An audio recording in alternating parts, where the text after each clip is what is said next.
हंस के सवरिया मैया मिथिला नगरिया में। अभी आप सुन रहे हैं प्लानेट म्यूजिक की शानदार प्रस्तुति। हंस के सवरिया मैया मिथिला नगरिया ना। हंस के सवरिया मैया मिथिला नगरिया ना। मिथिला नगरिया ना हो भैया देखो मिथिला नगरिया ना। तो छैकन विद्या के गगरिया देखो मिथिला नगरिया ना। हंस के सवरिया मैया मिथिला नगरिया ना। DJ Sumit Satish, DJ Sumit Satish. प्रेम से बोलिए सरस्वती मैया की। अभी आप सुन रहे हैं प्लानेट म्यूजिक की शानदार प्रस्तुति। चम चम चमकई पंडाल बज डीजे खूब धमाल हो भैया बज डीजे धमाल।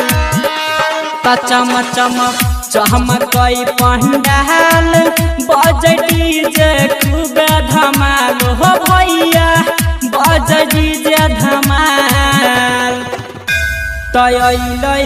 हमारा ई दुआरिया देख मिथिला नगरिया ना। हंस के सवरिया मैया मिथिला नगरिया ना। DJ Sumit Satish, DJ Sumit Satish.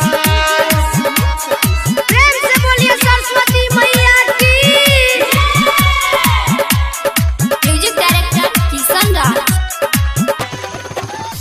तब बसंत पंचमी के दिन आवे मैया के रूप बड़ मन भावे हो भैया बड़ मन भावे।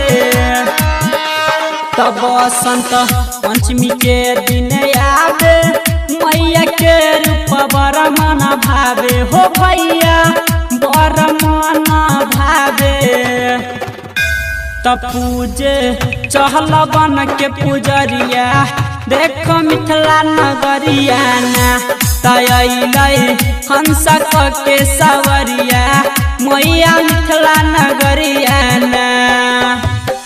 DJ Sumit Satish, DJ Sumit Satish. प्रेम से बोलिए सरस्वती मैया की।